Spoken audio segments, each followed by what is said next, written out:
ഇടത് ഐക്യവും വിദൂര ഭാവിയിലെ ലയനവും ഒന്നും നടക്കാൻ പോകുന്ന കാര്യമല്ല. ഒരു മുന്നണിയിൽ നിൽക്കുമ്പോഴും പരസ്പരം മത്സരിക്കുന്നത് പോകട്ടെ, ശത്രുത പുലർത്തുന്നവരാണ് CPM, CPI സംഘടനകൾ. സർവീസ് സംഘടനാ രംഗത്തും ട്രേഡ് യൂണിയൻ രംഗത്തും വിദ്യാർത്ഥി രംഗത്തും പരസ്പരം തോൽപ്പിക്കാനാണ് ഇരു കൂട്ടരുടെയും ശ്രമം. എറണാകുളം മഹാരാജാസ് കോളേജിൽ പ്രിൻസിപ്പലിൻ്റെ കസേര കത്തിച്ച SFIക്കാർക്കെതിരെയാണ് CPI കുഞ്ഞാടുകളെങ്കിൽ, തിരുവനന്തപുരത്ത് ലോ അക്കാദമി പ്രിൻസിപ്പലിൻ്റെ കസേരയുടെ കാര്യത്തിൽ AISF ആണ് CPM കുഞ്ഞാടുകളെക്കാൾ തീവ്ര നിലപാടുകാർ. ആരാണ് യഥാർത്ഥ വിപ്ലവകാരികൾ എന്ന് തെളിയിക്കാൻ മത്സരിച്ച് സംഘടനാ പ്രവർത്തനം നടത്തി സ്വാധീനം വർദ്ധിപ്പിക്കാനുള്ള ശ്രമത്തിൽ AISF ഇരട്ടച്ചങ്കൻ മുഖ്യമന്ത്രിയുടെ പോലീസ് നയത്തെയും മുഖ്യമന്ത്രിയെ തന്നെയും കശക്കി വിടുന്നു.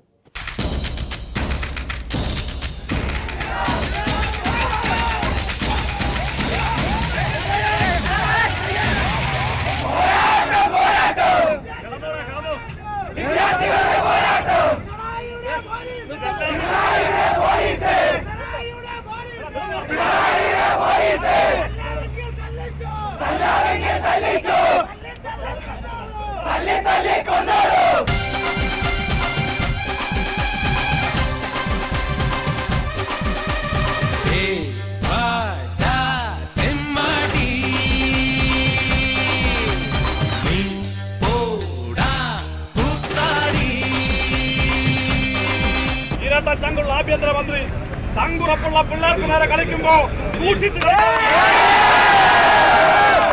ഈ പേരുക്കളെ ഭരണശിലാകേന്ദ്രത്തിനപ്പുറത്ത് ഒരു കൊച്ചമ്മയുണ്ട്. ലക്ഷ്മി നായർ എന്ന പേരുള്ള ഒരു കൊച്ചമ്മ. ആ കൊച്ചമ്മ കേരളത്തിലെ വിദ്യാഭ്യാസ മേഖലയെ പകൽ പോലെ കൊള്ളയടിക്കുമ്പോൾ ഈ ഭരണശിലാകേന്ദ്രം അതിന് കൂട്ടുനിൽക്കരുത് എന്ന ജാഗ്രത മുന്നറിയിപ്പ് നൽകാൻ വന്നവരാണ് AISFന്റെ പ്രവർത്തകന്മാർ.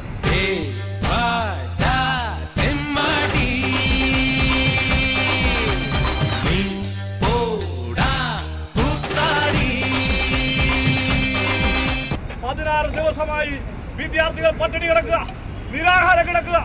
ആ സമരത്തെ കുറിച്ച്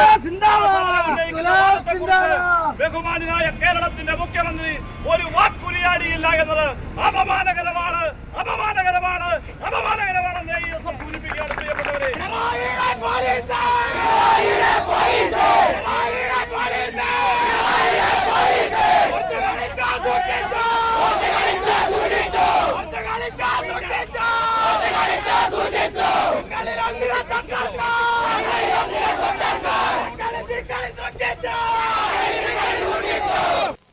കൊള്ളാം മോനെ, നിന്നെ ഞാൻ നിരുത്സാഹപ്പെടുത്തുന്നില്ല.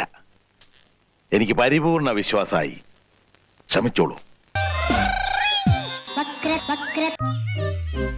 റവന്യൂ കൃഷിമന്ത്രിമാരെക്കുറിച്ച് MM മണിയും വനം മന്ത്രിയെക്കുറിച്ച് AK ബാലനും പറഞ്ഞപ്പോൾ CPIക്ക് നൊന്തു.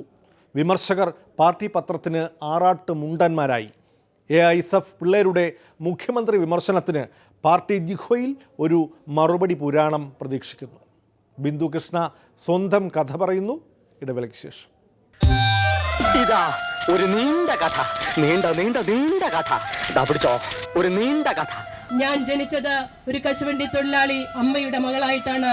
ഞാൻ ജനിക്കുമ്പോൾ എൻ്റെ അമ്മ കൊട്ടിയത്ത് 1-ാം നമ്പർ കാഷ്യൂ കോർപ്പറേഷന്റെ 1-ാം നമ്പർ ഫാക്ടറിയിലെ തൊഴിലാളിയായിരുന്നു.